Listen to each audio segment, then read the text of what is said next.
नमस्कार, मैं हूं शिखा शुक्ला और आप देख रहे हैं वी भारत। आइए रुक करते हैं आज की ताजा तरीन बड़ी खबरों की ओर। लक्ष्मणगढ़ के पंचायत परिसीमन में गांव पंचायत बठौट के ढाका की ढाड़ी को लेकर ग्राम पंचायत के लोगों ने आम चौक में बुधवार को विरोध प्रदर्शन कर आम सभा आयोजित की। ग्रामीणों का तर्क था कि बठौट पंचायत में ढाका की ढाणी राजस्व गाँव बना हुआ है। इस राजस्व गाँव को बठौट पंचायत से अलग कर ढाका की ढाणी, सिगडोला, बड़ा भूरियों की ढाणी और बाजडोली गांव को मिलाकर बड़ा सिगडोला की एक नई पंचायत का गठन किया जा रहा है। उसका एसडीएम हेडक्वार्टर नेछवा रहेगा, जो पंचायत मुख्यालय से करीब 30 किलोमीटर की दूरी पर है और गांव से नेछवा जाने के लिए कोई भी बस रूट का साधन नहीं है। और बाठोड और ढाका की ढाणी की भौगोलिक स्थिति में देखने पर दोनों अलग अलग गांव नहीं लगते हैं, केवल एक ही गांव बाठौड दिखता है। इन्हीं कारणों को लेकर बाठौड पंचायत के ग्रामीणों ने विरोध प्रदर्शन किया। गाँव के रामेश्वर लाल ढाका और रुघाराम खीचड़ ने बताया कि अगर बाठौड पंचायत से ढाका की ढाड़ी को अलग करने की छेड़छाड़ हुई और पंचायत बाठौड को लक्ष्मणगढ़ से हटाकर पंचायत समिति नेछवा में जोड़ा गया तो गांव में बीजेपी सरकार के किसी भी नेता को घुसने नहीं देंगी और बड़ा उग्र आंदोलन किया जाएगा। युवा नेता राम कुमार ढाका और त्रिलोक ख्यालिया ने कहा कि परिसीमन में पंचायत बाठौड से कोई छेड़छाड़ नहीं किए जाने का आगामी 5 फरवरी को लक्ष्मणगढ़ के उपखंड अधिकारी को ज्ञापन देकर विरोध का अवगत करवाया जाएगा। इस दौरान सामाजिक कार्यकर्ता नरेंद्र बाटट, जगनाराम ढाका, नेमी चंद्र, राम अवतार पारिक, गणपत खीचड़, रामेश्वर लाल खेजडोलिया, हरिराम ढाका, देवीलाल कलवानिया, हंसराज ढाका, सुरेंद्र ढाका, मोहनलाल ढाका, हरिराम ढाका, गणपत ढाका, इंद्रचंद ढाका, बीरबल सिंह गोवर्धन ढाका, हेमाराम खीचड़, कमल कलवानिया, रामूराम ढाका, हेमाराम ढाका, सुभाष ढाका, जगुराम, विमला देवी, डाली देवी, परमेश्वरी, भवरी देवी, कमला देवी, तारामणि, किसनी देवी, नारायणी देवी, कौशल्या सहित सैकड़ों महिलाएं और गणमान्य लोग उपस्थित थे। Bureau report. कोटपुतली बहरोड जिले के ग्राम कल्याणपुरा कुहाड़ा स्थित छापाला भैरव मंदिर का 16वां वार्षिक उत्सव और विशाल भंडारा कल आयोजित होगा। वार्षिक उत्सव के पूर्व आज रंग बिरंगे परिधानों में सजी 11,000 महिलाओं द्वारा विशाल कलश यात्रा निकाली गई। पंडित सीताराम शर्मा, सत्यदेव शर्मा और महेंद्र शर्मा ने विधि विधान से पूजा अर्चना करके कलश यात्रा को रवाना किया। 25 डीजे साउंड के साथ कलश यात्रा चोटिया मोड़ से चलकर 3 किलोमीटर छापाला भैरव जी के स्थान पर पहुंची। कल आयोजित होने वाले छापोला भैरव बाबा के वार्षिक उत्सव पर करीब 1.5 से 2 लाख श्रद्धालु पतंग प्रसादी ग्रहण करेंगे। जयराम जयलदार श्यावराम लालचंद्र कैलाश धबाई ने बताया कि 551 कुंटल चूरमा की महाप्रसादी तैयार की जा चुकी है, जिसे 10 ट्रॉलियों में रखा गया है। प्रसादी को बनाने में जेसीबी, ट्रैक्टर, ट्रॉलियां और थ्रेसर काम के लिए लिया गया है। ग्रामीणों की ओर से मेले की तैयारियां जोर शोर से की जा रही है, तो वहीं पुलिस प्रशासन भी मेले में उमड़ने वाली भीड़ को लेकर चौकन्ना है। मेले में प्रदेश के गृह राज्य मंत्री जवाहर सिंह बैठम और राज्य सैनिक कल्याण बोर्ड के अध्यक्ष प्रेम सिंह बतौर मुख्य अतिथि होंगे। वहीं विशिष्ट अतिथियों में जयपुर ग्रामीण सांसद राव राजेंद्र सिंह, पूर्व सांसद सुखबीर सिंह जौनापुरिया, तिजारा विधायक महंते बालकनाथ, हरियाणा के सोहना से विधायक तेजपाल तंवर, भिलवाड़ा के मंडल से विधायक उदयलाल भडाना, खेतड़ी विधायक धर्मपाल गुर्जर, विराटनगर विधायक कुलदीप धनगढ़, बानूसुर विधायक देवी सिंह शेखावत, बहरोड विधायक जसवंत यादव, शाहपुरा विधायक मनीष यादव, खंडेला विधायक सुभाष मिल, यूपी के सरदना से विधायक अतुल प्रधान, गुर्जर आरक्षण संघर्ष समिति के अध्यक्ष विजय बैसला, जिला प्रमुख रमा चोपड़ा समेत बड़ी संख्या में अतिथिगण भाग लेंगे। अध्यक्षता क्षेत्रीय विधायक हंसराज पटेल द्वारा की जाएगी। इस खास अंदाज में आयोजित होने वाला ये उत्सव पूरे प्रदेश में प्रसिद्ध है। मेले में आसपास के ग्रामीण अपने स्तर पर ही प्रसादी बनाने से लेकर समुचित व्यवस्थाएं संभालते हैं। भैरव जी की प्रतिमा को कल सुबह विशेष प्रसादी, दाल चूरमा और दही का भोग लगाने के बाद भंडारा शुरू होगा। मंदिर के वार्षिक उत्सव पर भैरव बाबा मंदिर पर हेलीकॉप्टर से पुष्प वर्षा की जाएगी। मक्खनलाल जांगिड़ की रिपोर्ट। 12 भाजपा युवा मोर्चा मंडल समरानिया के कार्यकर्ताओं ने 12 कारागृह में किशनगंज शाहबाद विधायक डॉक्टर ललित मीणा की मौजूदगी में कैदियों को भोजन करवाया गया और कपड़े वितरित किए गए और कैदियों के लिए गीता पाठ सुनने और योगा सीखने के लिए स्मार्ट टीवी भेंट की गई। विधायक मीणा ने कैदियों के लिए रोटी बनाने की मशीन और फ्रिज उपलब्ध कराने का आश्वासन दिया है। इस मौके पर युवा मोर्चा मंडल अध्यक्ष संदीप सिंह, संजय गर्ग, कपिल राठौर, नितेश शिवहरे, नितेश राठौर, अल्पसंख्यक मंडल अध्यक्ष ताहिर खान, पंकज लौरी, इकराम पाठक, कपिल रौली, अमरवीर सिंह, आकाश राठौर, भोला राठौर, जीतू राठौर, संदीप मेहता मौजूद रहे। लेखराज शर्मा की रिपोर्ट। दिल्ली प्रदेश कांग्रेस कमेटी के अध्यक्ष और बादली विधानसभा से कांग्रेस प्रत्याशी देवेंद्र यादव ने भगवानपुरा में पदयात्रा की। पदयात्रा में भारी संख्या में क्षेत्रीय जनता और कांग्रेस कार्यकर्ताओं में आगामी 5 फरवरी को जीतने का जोश साफ दिखाई दे रहा था। देवेंद्र यादव में जनता का विश्वास साफ दिखाई दे रहा था, क्योंकि क्षेत्रीय लोग उनका गर्मजोशी के साथ स्वागत कर रहे थे। कोई फूल माला पहना रहा था तो कोई फूलों की बारिश कर रहा था। कई जगह चौराहों पर स्टेज बनाकर भी उनका भव्य स्वागत किया गया, जहां उन्हें पगड़ी पहनाकर भी सम्मानित किया गया। पदयात्रा के दौरान बुजुर्ग, माताओं, बहनों, युवा साथियों में जो उत्साह और विश्वास था, उससे बादली में कांग्रेस की जीत सुनिश्चित होगी।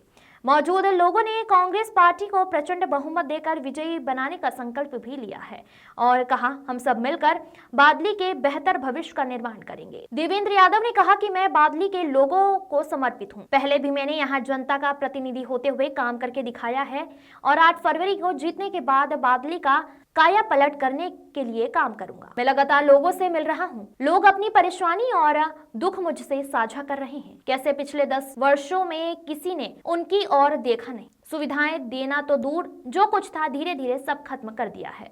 उत्तर प्रदेश के प्रयागराज महाकुंभ हादसे में मृतकों की जानकारी देते समय सीएम योगी आदित्यनाथ भावुक हो गए। उनका गला रुध गया। उन्होंने मौनी अमावस्या पर भारी भीड़ उमड़ने की उम्मीद पहले से लगाई थी।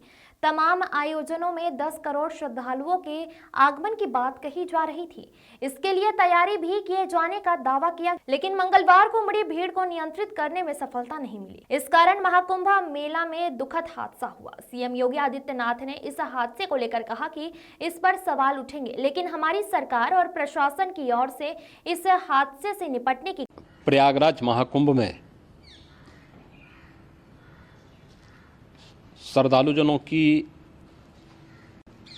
भारी भीड़ है। लगभग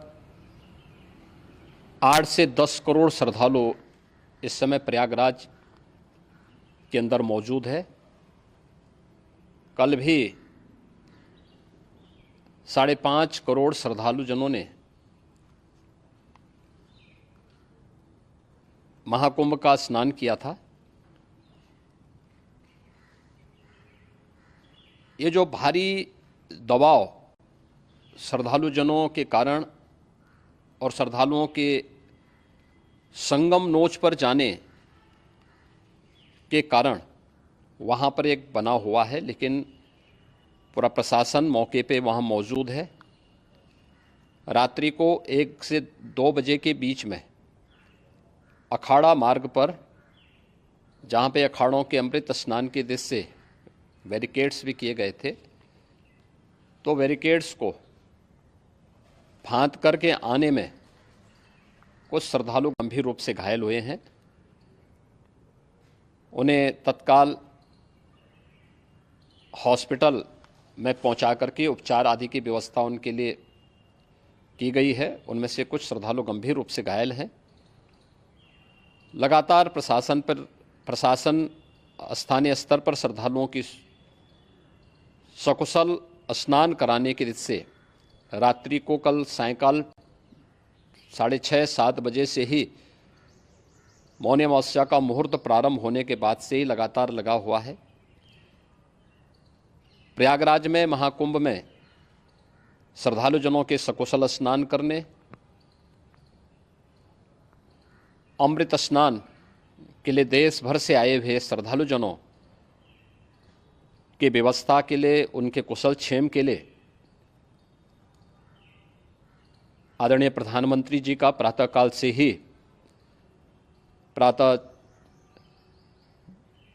से ही उनके लगभग 4 बार प्रधानमंत्री जी ने हालचाल लिया है। माननीय गृह मंत्री जी ने, माननीय राष्ट्रीय अध्यक्ष भारतीय जनता पार्टी श्री जेपी नड्डा जी ने, माननीय गृह मंत्री श्री अमित शाह जी ने भी, और प्रदेश की माननीय राज्यपाल श्रीमती आनंदीबेन पटेल जी ने भी लगातार जानकारी लेकर के सभी के कुशल क्षेम और सकुशल स्नान कराने के बारे में निरंतर रिपोर्ट ले रहे हैं। हम लोगों की प्रातःकाल से ही श्रद्धालुजन जो भी आए हैं वे स्नान कर सकें, इसके लिए यहाँ पे उच्च स्तरीय बैठक भी चल रही है, जिसमें मुख्य सचिव भी हैं, डीजीपी हैं, प्रमुख सचिव गृह हैं, मुख्यमंत्री कार्यालय के अपर मुख्य सचिव के साथ साथ एडीजी लॉ एंड ऑर्डर के साथ साथ अन्य वरिष्ठ अधिकारीगण मौजूद हैं। प्रयागराज में हालात वर्तमान में नियंत्रण में हैं, लेकिन भीड़ का दबाव बहुत बना हुआ है। अखाड़ा परिषद से जुड़े हुए पदाधिकारियों के साथ मैंने स्वयं भी बातचीत की है। आचार्य महामंडलेश्वरों से भी, पूज्य संतों के साथ भी मेरी बातचीत हुई है और पूज्य संतों ने बड़ी ही विनम्रता के साथ इस बात को कहा है कि नहीं, श्रद्धालु जन पहले स्नान करेंगे और फिर जब उनका दबाव कुछ कम होगा और वे सकुशल वहाँ से निकल जाएंगे, तब हम लोग स्नान करने के लिए संगम की तरफ जाएंगे। अभी पहले श्रद्धालु जनों को, चूँकि देश भर से आए हैं, तो इसके लिए उन्हें सभी अखाड़े इसके लिए सहमत हैं और सभी लोग इस व्यवस्था के साथ जुड़े हुए हैं। लगातार इस दिशा में हम लोगों का प्रयास है कि जो अब तक प्रातःकाल से ही आपने देखा होगा, कल मैंने बताया कि कल लगभग 5.5 करोड़ श्रद्धालु कल महाकुंभ का स्नान किए हैं और आज प्रातःकाल तक लगभग 8:30 बजे तक 3 करोड़ से अधिक श्रद्धालु स्नान कर चुके हैं और ये लगातार जारी है। लेकिन संगम नोच पर, अखाड़ा मार्ग पर, नागवासुकी मार्ग पर लगातार दबाव बना हुआ है और वहाँ पर श्रद्धालु जनों की सुविधा के लिए भी हर प्रकार की वहाँ पर प्रशासन पूरी मुस्तैदी के साथ लगा हुआ है। और इसीलिए मेरी अपील है पूरे प्रदेशवासियों से, पूरे देशवासियों से और सभी श्रद्धालुओं से भी, सभी पूज्य संतों से भी, कि अफवाह पर कोई ध्यान न दें, संयम से काम लें। ये सब आयोजन सभी लोगों का है। प्रशासन उनकी सेवा के लिए पूरी तत्परता के साथ लगा हुआ है। केंद्र और राज्य सरकार पूरी मजबूती के साथ वहाँ पर हर प्रकार का सहयोग करने के लिए तत्पर है। लेकिन कोई किसी अफवाह पे ध्यान न दें। कोई भी व्यक्ति नकारात्मक अफवाह फैलाने का प्रयास करेगा, उस प्रकार से नुकसान हो सकता है। और जहाँ पर हैं आप, लगभग 15 से 20 किलोमीटर के दायरे में अस्थायी घाट बनाए गए हैं, उसमें कहीं भी वे स्नान कर सकते हैं। आवश्यक नहीं कि संगम नोच की तरफ ही आएं, क्योंकि भीड़ देखते हुए, खासतौर पर जो बुजुर्ग हैं, बच्चे हैं, श्वास के रोगी हैं, उनको लंबी दूरी तय नहीं करनी चाहिए और जहाँ पर हैं वहीं पर आराम से पहले स्थिर होकर के कार्य करें, वहाँ पर रह करके, और जो नज़दीक के घाट हैं उसी नज़दीक के घाट में स्नान करेंगे। सब गंगा जी के ही घाट हैं और गंगा जी के इस घाट में वही पुण्य प्राप्त होगा। ये मौनी अमावस्या है, मौनी अमावस्या में स्नान का महत्व है। संगम में स्नान का दबाव बहुत ज़्यादा है, इसलिए सभी लोग अगर वहाँ पे इसमें अपना सहयोग करेंगे तो सकुशल हम सभी श्रद्धालु जनों को वहाँ पर स्नान करने में सफल होंगे। और फिर इसके उपरांत अमृत स्नान के लिए पूज्य संतों से भी, अखाड़ों से भी हम लोग अनुरोध करेंगे। जो घायल हैं, गंभीर रूप से घायल हैं, उनके उपचार की तत्परता के साथ व्यवस्था भी की गई है। उन सब के सकुशल स्वस्थ होने की भी हम कामना करते हैं। लेकिन मेरी अपील होगी कि कोई भी नकारात्मकता न फैलाने दें और न किसी अफवाह पर विश्वास करें। स्थिति नियंत्रण में है। हाँ, दबाव जरूर है, क्योंकि मैंने आपको बताया कि प्रातःकाल से सुबह 8:30 बजे तक 3 करोड़ से अधिक श्रद्धालु स्नान कर चुके हैं और पूरे मेला क्षेत्र में अगर हम देखेंगे, प्रयागराज में हम देखेंगे तो लगभग 9 से 10 करोड़ श्रद्धालु इस समय वहाँ पर मौजूद है, जिसमें से 3 करोड़ यह वापस जा रहा है। इसके लिए रेलवे ने भी मेला स्पेशल लगाई हुई है। प्रातःकाल से लगभग 40 मेला स्पेशल प्रयागराज स्टेशन से और जोशी स्टेशन से अन्य स्टेशन से श्रद्धालुओं को लेकर के सकुशल स्नान कराने के बाद उनको लेकर के गंतव्य की ओर आगे बढ़ी है और लगातार ये प्रक्रिया वहाँ पर आगे बढ़ाई जा रही है। होर्डिंग एरिया भी बनाए गए हैं। प्रशासन जो वहाँ पर डायरेक्शन दें, मुझे लगता है सब लोग उसका पालन करेंगे तो सकुशल, क्योंकि पूरा दिन भर देर रात्रि तक अमृत स्नान का मुहूर्त है। मौनी अमावस्या का जो मुहूर्त है पूरे रात्रि भर है, इसलिए ये नहीं हो केवल इस पे कि हम अभी स्नान करेंगे, आवश्यक नहीं, कभी भी आप स्नान कर सकते हैं। तो उस पर ज़रूर सभी से मेरी विनम्र अपील होगी कि वे लोग उस पर सहयोग करेंगे तो सकुशल सभी को स्नान कराने में और सकुशल इस महापर्व को आयोजित करने में प्रशासन को और शासन को मदद मिलेगी। ऐसे ही ताज़ा तरीन खबरों को देखने के लिए बने रहिए हमारे साथ।